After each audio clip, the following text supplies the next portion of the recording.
Little change in time. Thank you all for being here bright and early on such a gloomy day again and cold, right? It is now winter, officially winter.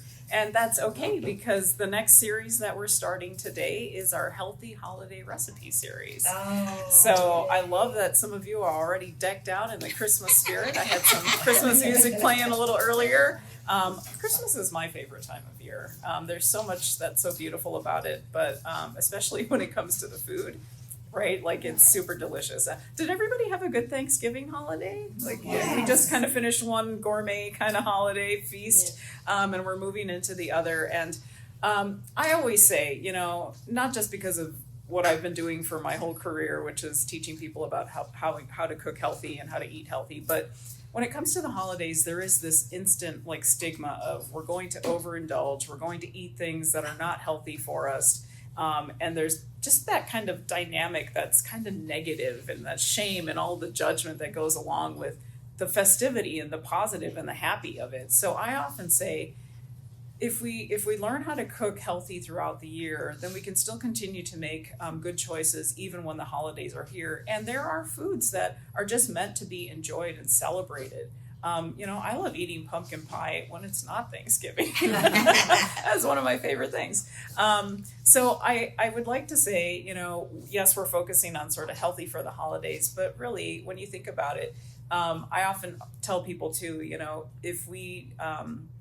if we deprive ourselves of those things that bring us joy, especially when it comes to food, then we're constantly going to be searching for that sensation that food brings us, right? And we'll continue to eat and maybe overeat because of that. So that leads to other issues with eating habits that are not healthy for us. So I say, if there is something that you enjoy it, and enjoy it any time of the year. I used to have somebody in that I used to work with, and she said, turkey, you can roast a turkey any time of year, right? Like, or you can make a ham any time of year. So it doesn't have to just be during the holidays, although that's kind of traditional for a lot of us. Same thing with things like tamales, which I have to say, this is like the tamale capital of the world. So there's no getting around that here in San Antonio, but there's definitely ways to enjoy that and still be healthy. Along with, we're all very active. And so just, continuing with things like our physical activity, being connected with others is great, right? Especially during the holidays. It can be a really hard and stressful time for some people. It can be kind of isolating and sad.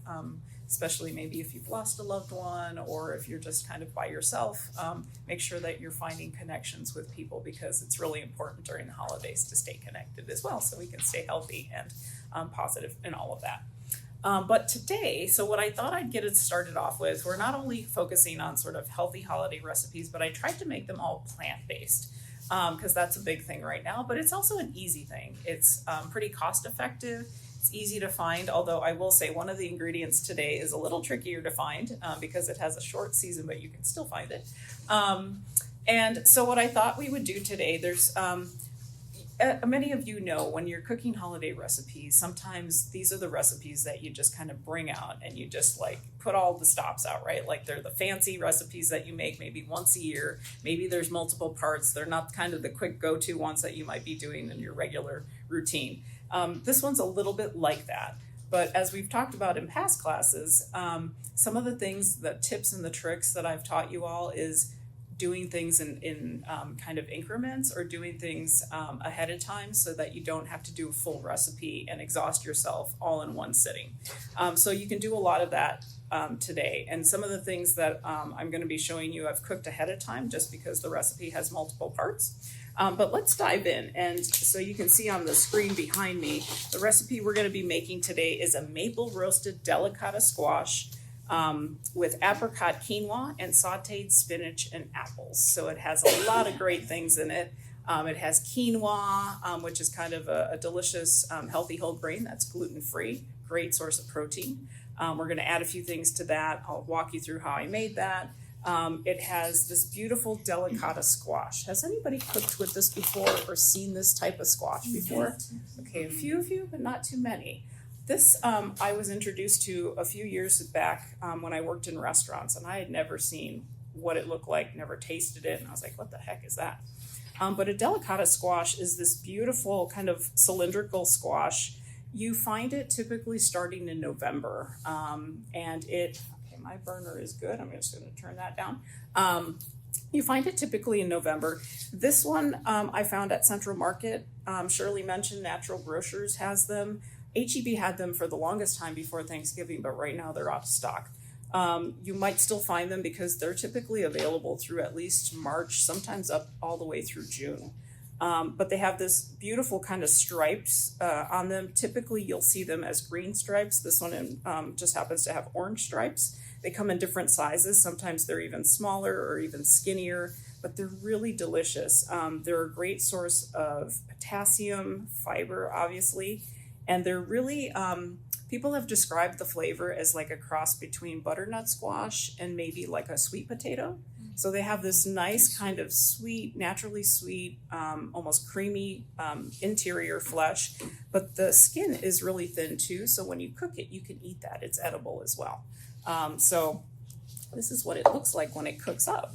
But basically, I want to walk you through how I did this because it's super easy. And this is a great squash to buy. It's kind of like, all your squashes. You can buy it, keep it on the counter in a dry, cool place, and it'll keep for like that for maybe a week or two. So if you want to kind of find some, stockpile them because they're really delicious if you can find them. They'll last pretty well. Don't put it in the fridge. You don't have to. It can just stay on the counter. So what we're going to do, what I did was I roasted it. And the trick to roasting squash so that you get the beautiful color, the golden caramelization, is high heat. So I basically took like a pan that I covered in foil, or if you want to use parchment paper. But again, remember, parchment paper will burn at 400 degrees or hotter. So I prefer foil for this one. And you don't have to put anything else on that. I'm just going to set that aside here. I'm a little more... I'm sorry? No, because what I'm going to do is make kind of a quick little marinade that I'm going to put oil into. So I'll walk you through that, but I want to show you how to cut into this first. It's really easy. You can do it a number of ways. The other thing that's really pretty about this, and you'll see it in a minute here. Sorry, I have so many ingredients. I'm going to make sure you can see. It's got a little bit of a stem. They don't all come like that, but I'm going to just take off this stem end. And you'll start to discover as I cut this, I'm going to cut a little bit off this side too. What I like to do is just cut it about into half-inch chunks, slices, and it makes this beautiful kind of flower pattern because that's the way that the squash is. But I'm going to do something a little different today. I'm going to just stand it up here and cut it in half so that way I can remove the seeds from it. And now you can use those seeds, and I think we talked about this before with another recipe I did. You can just put a little bit of oil and salt and pepper and roast the seeds like you would pumpkin seeds and add that to this dish too. And just roast them while you're roasting the squash. Or you can just cut it into slices and keep the seeds in there and take the seeds out at the end because then they'll have all the delicious flavors of what we're going to season the squash with. So that's another trick. But see, you just kind of hollow that out. These also make great squashes if you want like to stuff them with anything. So you could take the quinoa that we're making today and put that in there with, the quinoa has dried apricots in it. And you could add all sorts of nuts and herbs and things like that, maybe a little sausage, and just roast them and cook them through with that stuffing in it. That would be great. But we're going to take the seeds out, just put that to the side. And then what I'm going to do is just make those slices. So it's a lot easier, right? But I want to show you how beautiful they look because they have these little ridges. This one is not as pronounced. Oh, here's one. And when you just cut them as whole like this, they're just really pretty because they've got the little ridges. They look like flowers. So you can kind of work with however, but this is kind of nice because then you get a little more... you get a little more yield out of your squash. And you eat the skin as well. Yeah, this is also why I love it. I mean, it's pretty thin. So you want to make sure that you wash everything. This has already been washed. You'll want to make sure that you wash it all because we're going to be eating that skin. And then the other trick when you're roasting things, just so that you get that great color, is you want to make sure that you don't crowd your baking dish. So this recipe calls for 2 large. I'm just gonna take one just to kind of show you what I did, the process of it. Actually, space it out a little bit more since I only have one. And so we just kind of set it on the baking sheet like that. I'm gonna just put that aside since I've got a little tiny camera here. And then we'll work next on what we're gonna basically baste or marinate them with. But let me just wipe my cutting board a little bit so things aren't slippery. It's a very simple marinade. You could do anything. You could basically just put a little oil, salt, and pepper and call it a day. But since it's holiday, I'm gonna use a little maple syrup. We're also gonna use some olive oil and salt and pepper and half of the juice of an orange. So very simple. So what we're gonna do is add, since I've only got half of this recipe, I'll do maybe like 1.5. Oh, that's a great question. So my favorite brand is this bottle right here. It is Coombs Family Farm. This is kind of a darker grade A maple syrup. This is my favorite one. It comes in a larger bottle too if you can find it. But H-E-B makes a pretty good organic maple syrup, their own house brand. That's pretty delicious too, but that's one of my favorites. Which H-E-B do you go to? You know, not all H-E-Bs are the same. That's true. Well, yes. And I have been to many H-E-Bs. Your favorite. My favorite, actually the one that I go to is off of Military and Goliad, on the south end of town, because I'm on that side of town. Yeah. It's an H-E-B Plus that has a lot of things that you can't typically find, but it's not a very big one. So, I mean, I'm always surprised. I went to a Friendsgiving party not too long ago, and she lives in Elotes. And there is an H-E-B Plus. That is like, oh no, that was like a glam one for me. I walked in and I was like, oh my goodness, there's so much stuff here. Oh, I mean, they have a lot of stuff, but the way that the fruits and veggies look, I like all of the H-E-Bs off of 10. Oh, and I really like the one going towards like the Dominion. Oh, that one's probably pretty nice, yeah. Well, and so that's the thing. Like, I think you kind of have to shop around. Central Market is always fun. I like Central. I don't know if you all had a chance, but this past Thursday they had kind of a holiday market. And I think they usually do like different food events, but they had this holiday market, and it was incredible because. You're talking about the one behind Craigburn? Yes. Yeah, you could go through and they have like the samples and they have like all sorts of great stuff, and they give you, like coupons for stuff. I did not go because their parking lot is getting worked on right now, and a Thursday night would have been nuts. But if you ever have a chance to check them out, they do have a lot of fun stuff. And so that's where I was yesterday finding our squash for today. Yeah, they have a lot of great stuff there. It's a fun food store. Okay, so we've got a little bit of maple syrup. I'm gonna add just a touch. For this recipe, it's 3 tablespoons of olive oil, but since I've only got one squash, I'm just gonna do about half of that, just so that you can see that. And then we'll take maybe just half of this orange here. So in the meantime, the squashes were Yeah, so about 400 degrees. And the other thing is you will want to put this on the lowest rack in your oven because that's going to be closest to the heat. And yeah, dry, high heat.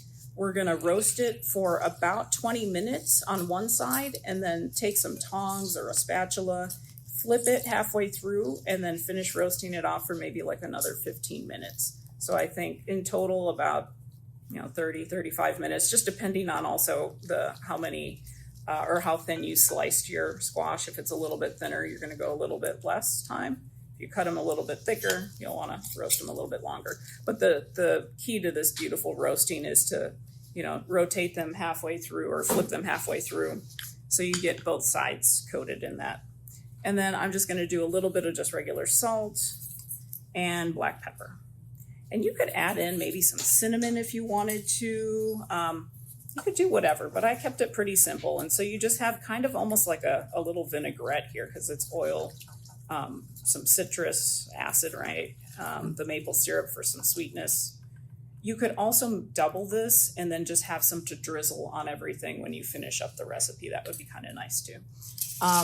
Some tips that I also like to include for holiday cooking, because sometimes it gets crazy in the kitchen, as you all may have experienced over Thanksgiving with multiple dishes that you're coordinating. I like to make sure I have good tools that work for me. these little whisks are invaluable for everything. The gravies, all of that kind of stuff, right? Keep some of those handy. I love these. I do not like the typical pastry brushes because they have like the bristles that you should really only use it for one purpose because it soaks up everything and you can't really wash them that well. So I like these silicone ones, which I can run through a dishwasher or just, wash really well. They work so well. So what we'll do is we'll just brush these lightly on both sides with our little vinaigrette marinade here.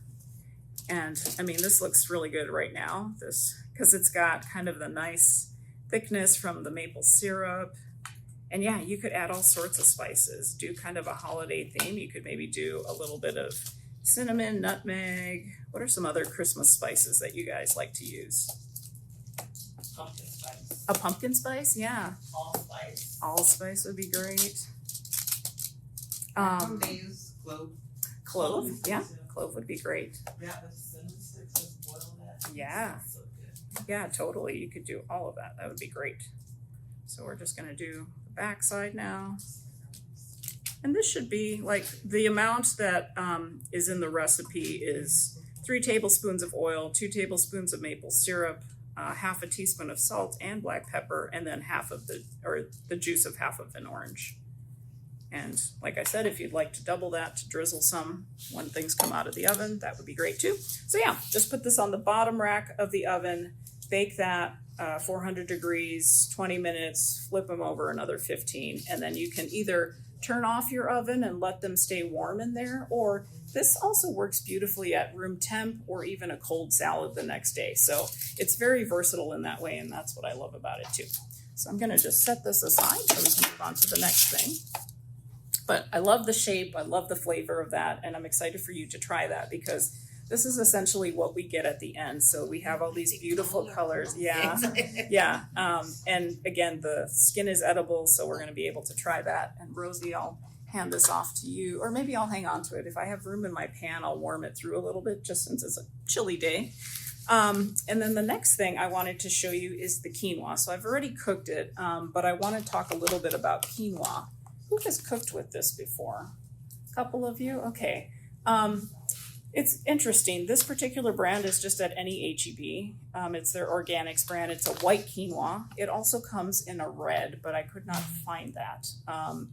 I am a fan of the red because I feel like it has kind of more of the nutty flavor, but this white one's pretty good too.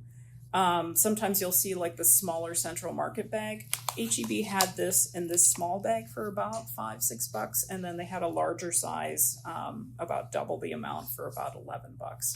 Quinoa many years ago was inexpensive, but now everybody loves it. So it's more expensive. But it is so popular because it is a great source of protein.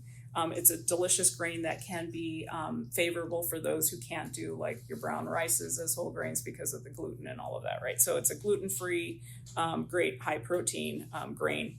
It's basically a plant. It was cultivated first in South America, so it's in like the family of amaranth, if you've seen that before, how that kind of grows in these beautiful plants. But these are seeds, and they have something on them called I wrote it down because I can never pronounce it correctly. Saponins, so here's the thing with quinoa. So it's like a coating that's on the seed, and it can have this bitter taste. It's also to protect the plant from, anything that might be wanting to eat it. But it's not harmful, but you just want to make sure that you rinse the quinoa before you cook it. So what I typically tend to do in this recipe, we're using 2 cups of this quinoa. I just rinse it in a colander or a little strainer. And I brought my favorite one to show you because if you were to put it in just a regular strainer, what do you think's going to happen? You're going to have BBs all over your counter, your kitchen counter. That is a true story. It happened to me many years ago. So what I love is if you can find one of these guys, they are fantastic. So it's almost like a regular strainer, but it has an even thinner, finer mesh within it. And I've had this for many years, and it works wonderful for things like quinoa. So you want to rinse 2 cups of that.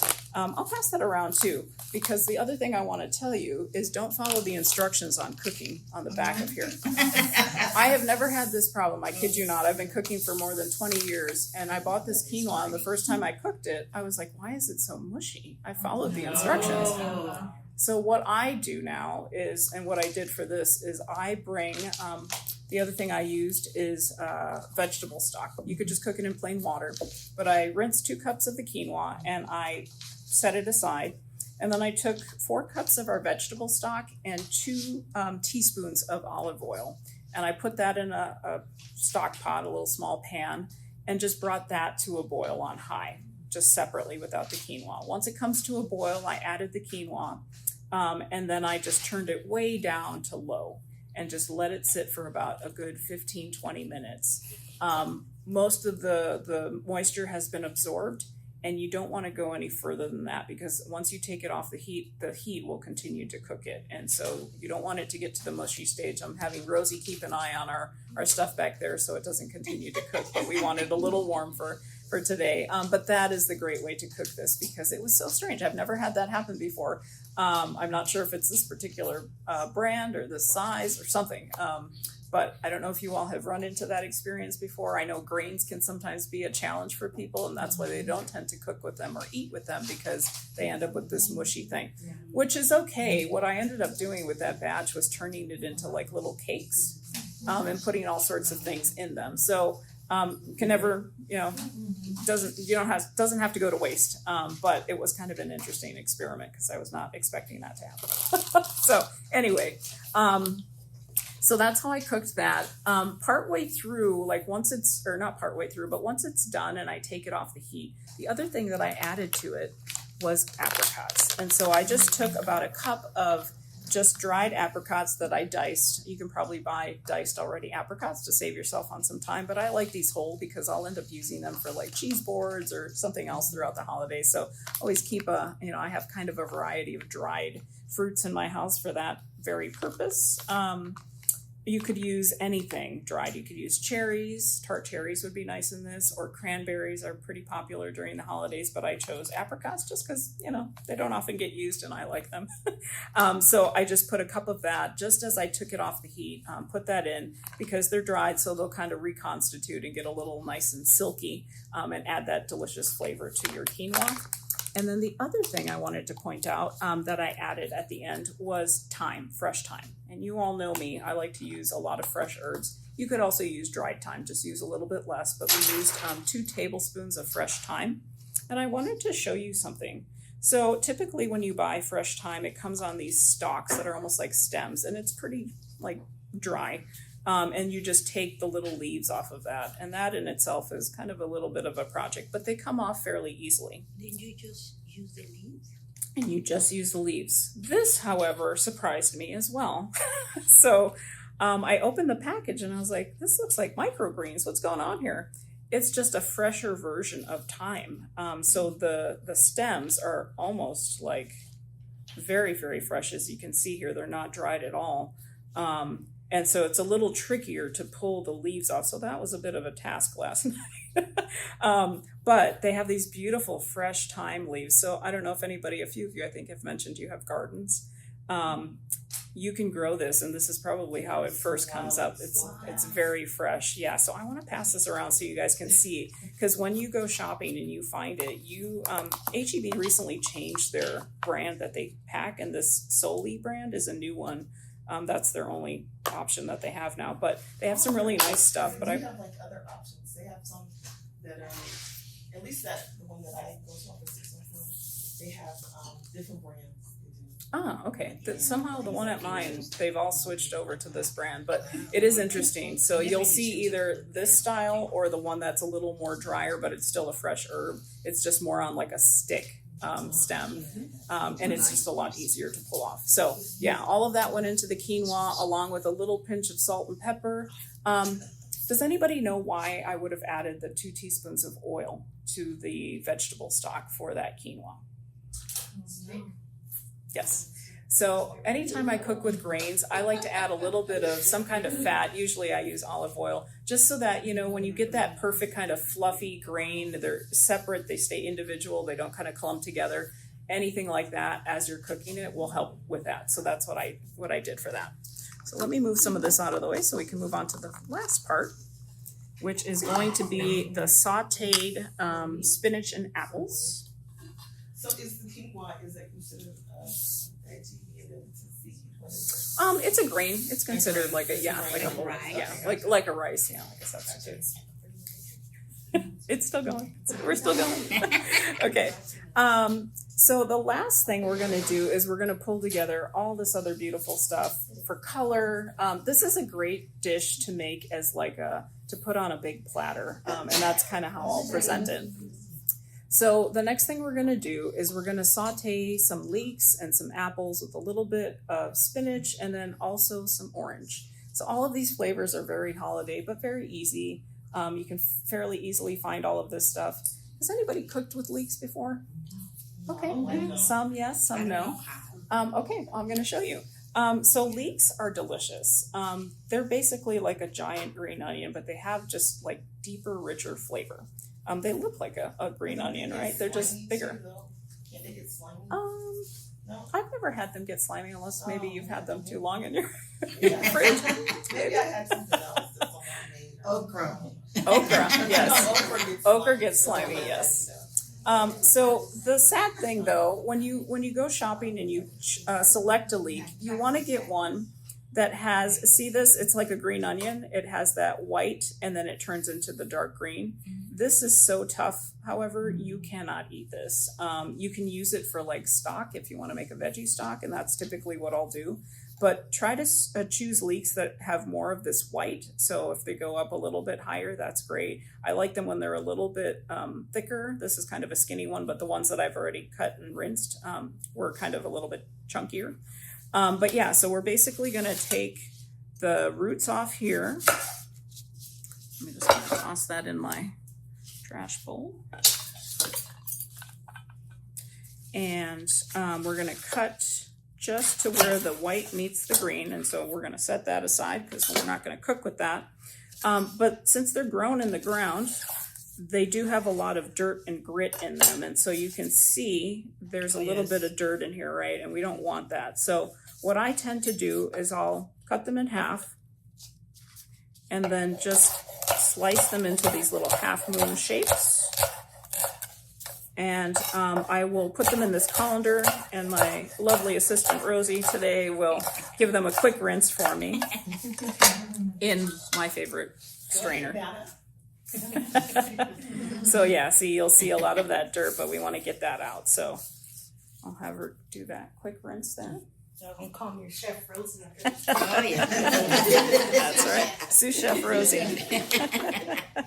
And then I'll just make sure we get all of that off of our cutting board here. So while she's doing that, I'll show you, I did a few this morning, and this is what they look like. So they've already been rinsed. We've got that there, and we're just gonna lightly saute them in this butter that I've been raving about. This is the Country Crock plant butter I was talking about in our last recipe when we made the little pudding bowls. This one is with avocado oil. They also do one with olive oil. There are a lot of plant-based butters out there. Earth Balance, I believe, is another great brand that I've cooked with successfully.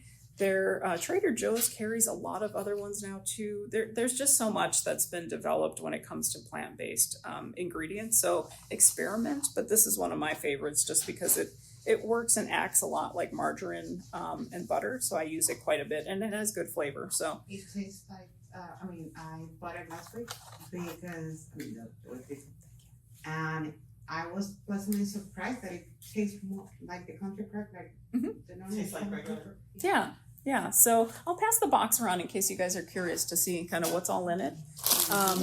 But so what we're gonna do is take about 4 tablespoons, and it's just like a stick of butter, so I'm gonna cut it in half. It has the little measurements on there for me, which makes things easy.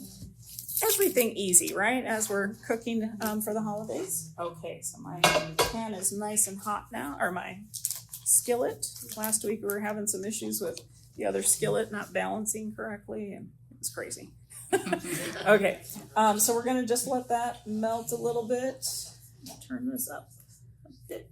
Here we go.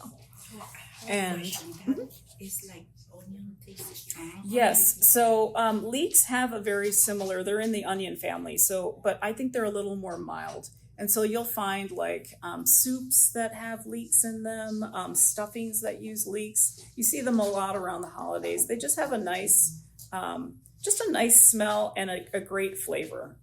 So I tend to use them sort of for special occasions, but you can use them for any time. I'm gonna just toss these in here so they can get cooking. And we'll let that cook down a little bit.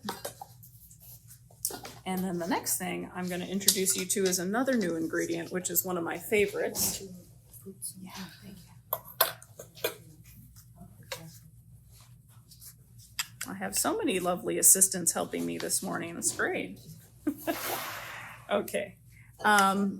So the next thing I'm going to do is show you or introduce you to one of my favorite apples, which is the opal apple. Has anybody tried these? Okay, a couple of you? Okay, I will make you fans of this apple after today. In fact, I'm gonna cut some so that you all can try it, but then I have some for the recipe as well. So opal apples are only grown in Washington State, which is probably how I first came across them because I used to live there. But they are a cross between a Golden Delicious and something called a topaz apple. So they have almost like this floral, sweet, crisp, and tart flavor all at the same time. Now, they start to come into season, I want to say also around late fall. You can sometimes find them going through winter. I always, when I see them first at HEB, I wait because I bought a couple and they're still not quite right on the flavor. But one of the things I look for, they might just look like a regular Golden Delicious apple, but you'll want to find ones with this nice little pinkish hue on them because the more of that they have, that more floral sweet flavor that comes out. So if you find them, look for that. So what we're going to do with the apples is I'm going to cut them. And this is sort of the way that I do it, just to kind of make it easy. You could just cut it in half and take a little spoon and take the core and the seeds out, right? I usually take my apples, cut them in half, and then quarter them. And just very carefully with my fingers up on top, I take my knife at an angle and just push in and push down to take that core out. So that is a quick way to do that. And then I can easily just make, slices of the apple. And so I'm just going to kind of quarter these pieces that I have here because I like them a little chunkier for this recipe. But you can make them super thin, however you want to do it.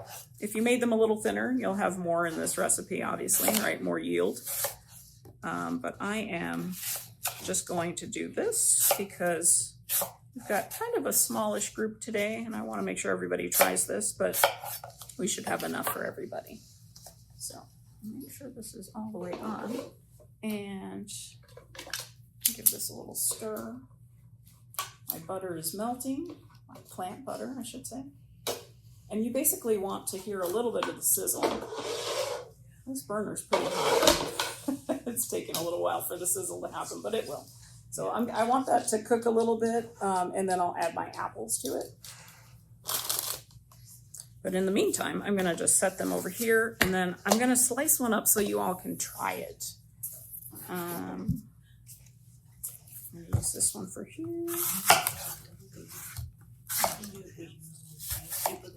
Oh, thank you. Perfect. I know, we've got kind of a small little workspace here, but we're making it work. Okay, who has, anybody have their favorite kind of apples that they like to just enjoy, eat, or cook with? I just like the regular green ones that you Oh, the green ones, yeah. can put with Yeah. Those are always delicious. Those are the green. Those are the great, yeah. Honey Crisp, yeah, that's another one of my favorites. Absolutely. So see how quickly this is? Once you kind of take that core out, you are good to go. Okay, so I'm gonna slice this one though, so you all can try it. And Rosie, if you could do me a favor, let me, you can grab maybe something so we can pass around this so everyone can try a little piece. Maybe some paper towels. I have. Yeah, there we go.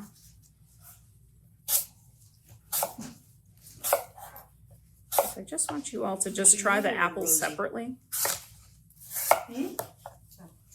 Oh, sorry, I put that in the wrong bowl.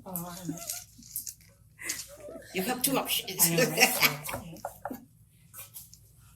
We're works. not gonna eat the paper. Yeah. Let's see if I have enough here for how many of us do we have today? 13. Let me give Did you count yourself? um, And you, Rosie, too. I'll just pass that around, and I've got a few more coming. We don't have enough there.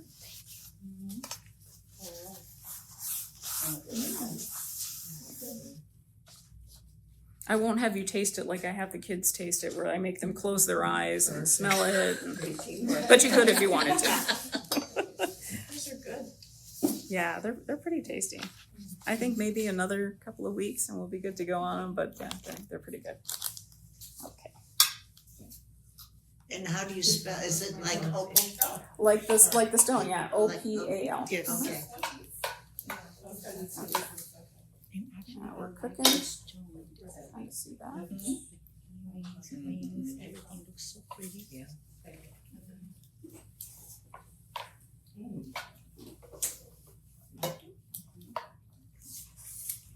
I always have to remember I'm not at home, so my heat takes a little bit longer to come on. It's pretty hot, but I want to get a little sizzle action going in there. And then, so we'll add in our apples, just the chunks here.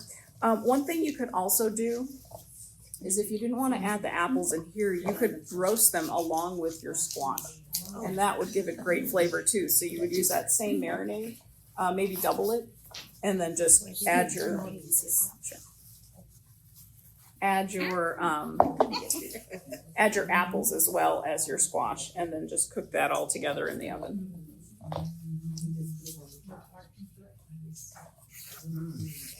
I brought my nice big skillet.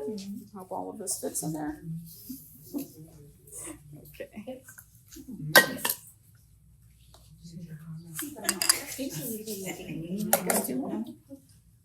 There you go. Oh, we're done. Oh, okay. Well, if anybody else wants more, I can Okay. pass those out. Wait a minute. So, there's something about, if you didn't want to use the plant butter, you could just use regular butter. That would be delicious. And there is something about melted butter and these leeks together that is just a great combination. The other thing I thought about with this recipe, just this part of it, is has anybody used puff pastry before that you can buy in the freezer section? So one of the things that I like to do, and it looks super fancy, if you get invited to a Christmas party and you're like, okay, I have to bring something but I don't have a lot of time, take what we're going to make here, maybe slice the apples a little bit thinner, and just saute everything together, and then take that puff pastry. It's usually like a square. You have to let it thaw a little bit. Put it on a baking sheet. What's that? So it comes up like an empanada or something. Well, you could do that, but what I do is just a simple tart. So I just kind of roll it out a little bit. It'll be like a nice square, but just kind of put it on a baking tray, and then brush it maybe with a little bit of olive oil or maybe even a little melted butter, and put some kind of topping like this on it, and then just bake it, because that puff pastry is going to rise all the way around what you've put on the tart. And it'll look so beautiful. It'll have that golden color, and you can cut it into squares or wedges or whatever and take that. So I always like to say, take one recipe, turn it into something else. But that is one of my favorite things. It's like anything that's sauteed, you could do mushrooms and apples and leeks, or any kind of onions. Put a little bit of like goat cheese or your favorite cheese on top after it comes out of the oven. Maybe drizzle it with a little more oil or even balsamic or something like that. And it looks super fancy, and you're like, they'll think you bought it at Central Market or think that you spent, forever making it, but it's super easy. So that's also one of my favorite tricks is like, sometimes you don't have to do all of this work to put something nice like that together, if you know the right ingredients to buy, or just sort of some of these tricks. So that's kind of sizzling away. We want it to basically saute a little bit. You don't want it to completely brown, but just a little bit golden. So that's going to take a little bit of time, but I'm just going to keep tossing this a bit and make sure that all my apples get covered in that delicious avocado oil plant butter, because that's great flavor too. And then while this is cooking down a bit, the other things that we're gonna add to this recipe are orange and spinach. So iron always needs to have vitamin C along with it so that we can better absorb it. So this is a great example of that in this recipe. We've got the iron in the spinach, but then we've got the vitamin C from our orange that's gonna go in there. Also vitamin C in our roasted squash. But talk about like pairings and absorption of these essential vitamins and minerals that our bodies need. That's one of them, vitamin C and iron. Okay, so let's move on to the orange. And usually I just do one, but these were kind of small. And right now is citrus season, right? I love that about Texas and anything in the South. People who have those orange or citrus trees in their yards, I'm so jealous. I think I showed you all how to do this last time, but I'll do it again just because it's fun. This is how I cut the oranges or any kind of citrus to just get to the fruit part and take away this peel. I think I was talking about grapefruit last time and how I do this. But you'll see I just kind of move it just a little as I'm taking my knife. And I try to get all the way down so I don't have to go back and get some of that, but sometimes I miss. But it's good practice. You can do this with any kind of fruit. Oh, we were doing kiwi last time, right? That's what it was. But I typically tend to do that with any fruit. But yeah, by the time you get to this part, it's pretty small. So I brought 2 oranges today. I would not recommend that you keep the peel on there because that as you're cooking it, it might get a little too bitter. But next week we have 2 recipes because they're pretty quick to make, but they go well together. And they're 2 of my favorite holiday side dishes to make. And sometimes I will leave the peel on the orange for the cranberry sauce just because I think it adds great flavor, but I won't put that much in there. We're gonna add this orange as well that we had. So this recipe calls for 1.5 oranges, but like I said, since these are kind of small, we're just gonna use these 2 that I brought plus the half there. And what I'd like to do is just, you could cut it maybe in half and then in half again. And you've got nice little chunks. Or you could cut it, just in full rounds. That would be really pretty. So you've got your vitamin C, you've got your fiber. It's a really colorful and just a really healthy recipe. But let's do that again. Let's do that again for the folks at home. So you can see that.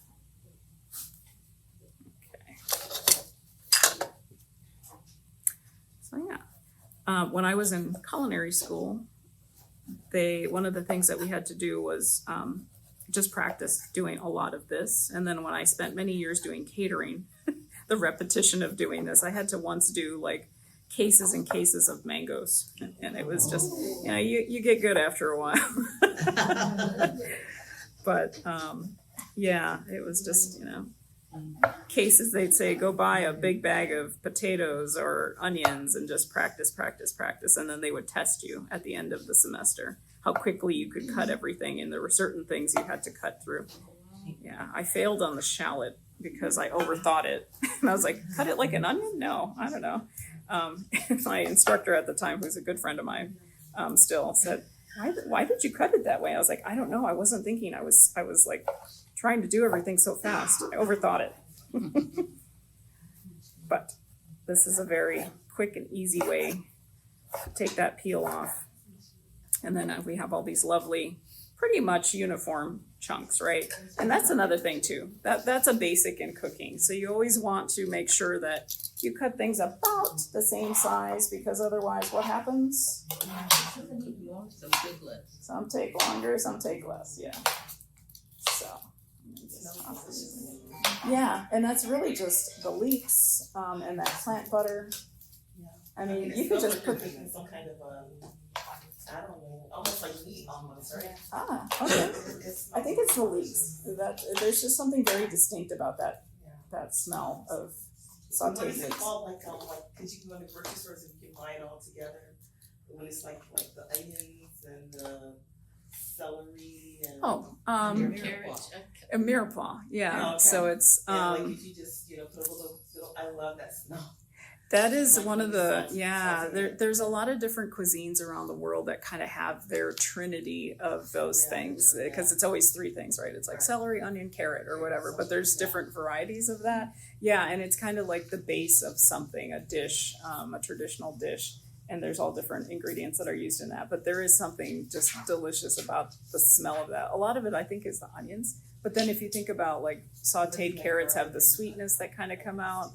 Yeah, the celery has kind of its own, flavor dimension and smell. Yeah, I think for me it's the leeks. The leeks, if you did regular butter, that would be to die for, and put that on a tart, that would be delicious. Okay, so that's kind of coming together. The last thing we're gonna add is the spinach. And this is gonna be one of those where, I always love those memes where they say, this is the bag of spinach you start with, and then you see the pan and it's like this much spinach, right? So it will cook down, don't get scared. So we're gonna add in, actually before I do that, I'm gonna just season this a little bit with just some more salt and pepper. But very simple seasoning, as you can see here. I have not used anything too crazy. The vegetable stock is salted. You could get a low sodium if that's something that you need to watch in your diet, but if not, that's why I didn't really add a ton of additional seasoning to the quinoa, because the stock already has that. But then I'm just gonna add in kind of by the handful as it wilts the spinach. And so I'm gonna move this out of the way, see if I can bring this so our camera can pick this up a little bit. Maybe not. Maybe not. I'll have to move the whole thing. Sorry, folks at home, you'll see the final dish in a minute. Okay, so we're just gonna keep tossing that until the spinach wilts, and it's basically a whole bag. So that looks beautiful. It is a 6-ounce bag of baby spinach. Now, if you're fond of any other type of green, you could do that as well. Anything else you all like to use when it comes to dark leafy greens, which are great for us? Collard My greens. mom used to blend them together with spinach. Yeah, I do that sometimes. Collard I greens, like cabbage. Swiss chard, kale. Kale is great. I like kale. Yeah, there are different kinds of kale too. There's kind of the very fluffy curly kale, which is pretty common and easy to find. One of my favorites, it's called lacinato kale or dino kale. You'll see it, and it's kind of got like that dinosaur rough texture. That's a really good one. And then I've even seen some that, am I thinking of that, or is that something else? No, I think that's something else. It's like an ornamental kale that has kind of like the purple. Actually, no, I have seen purple kale. It's kind of a rare thing. You might see it at like farmers markets around here. But yeah, typically you can find the regular curly kale. So this just takes a few minutes. I kind of keep tossing it around just so that the spinach can continue wilting. But yeah, I would definitely, if you wanted to get a little more like flavor out of these apples, you could roast them with your squash, and that would be delicious. Some people like to do like orange juice and brown sugar and cinnamon instead of the maple syrup, and that would be a great combination as well. Okay, I'm just gonna add in our final batch. Voila. Along with that, we're gonna add in all of our oranges, a little more moisture. With the oranges, I tend to add them in at the end, just again to kind of help break down that spinach, but I want the texture of those oranges. And right now, oranges aren't in season, so these are super sweet. I've been enjoying them. I kind of wait until winter to eat oranges because they are so sweet. I can't have a lot of acidic foods these days because I'm becoming an old lady and can't eat too much acid. Oh man, it's like all the good things get taken away as we get older, right? That's why we have to enjoy the things when they come around and enjoy them when we can. But yeah, so I'm gonna keep mixing this a little bit more, and then what I'm gonna have Rosie do is start dishing up our quinoa, because what I'm gonna do is put this on top of the quinoa for you all. So it's gonna be layered. So we have a bed of quinoa, with some of this nice sauteed mix on top, and then the squash goes right on top. What I was gonna do, but I don't think I'll have space in my pan. You can pretend, so for the recipe, I think it says you can keep your squash in the oven, so that way once all this comes together, you just pull the squash out and it's still warm. And this really doesn't take that much time. It is taking a little bit longer because I've got a small burner, but this is sort of a classroom, and if you're at home, this will go much faster. But that looks pretty good. Let that kind of come together. Feast today. We are, yeah. And I was a little worried. I was like, oh, I'm not sure how many people, and Rosie's like 15, I think. Okay, great. So while that's kind of finishing off, I'm going to show you how I would plate this. And so these are, if you see all the components of this recipe, that quinoa was cooked in advance. The squash was roasted in advance. So those are two things that you could do separately if you didn't want to have to make this all in one fell swoop, right? That saves you some time. Yeah, say you've got other things that you're putting together and you're roasting. Oh, one more thing before I assemble this on our cute little platter that I brought from home. Almonds. So any kind of nuts, but I like almonds because, you know, every once in a while you want to change it up a little bit. But what we garnish this with is some sliced almonds. You can toast these. I do have some that are toasted that I'll use. Or you could just keep them just as they are. But almonds are great. A lot of health benefits in almonds. They're just delicious, and toasted, they bring out more flavor. So yeah, good crunch. This is kind of one of those where if you wanted to do a variation of a recipe, like you see all of those burrito bowls and things like that, like this is a great one to build into that, because you could add some kind of like animal protein. You could do chicken, you could do, what else could we do with this? Maybe a nice like pork loin, marinated pork loin that's roasted off would be great with this. Maybe even some grilled shrimp would be kind of fun with this. Or even, we should just have a big party, right? So put it all together. Okay, let me grab my spoon. Okay, so how I would do this for my party is I would put a little bit of our quinoa down. So this already has the apricot in it, as you can see.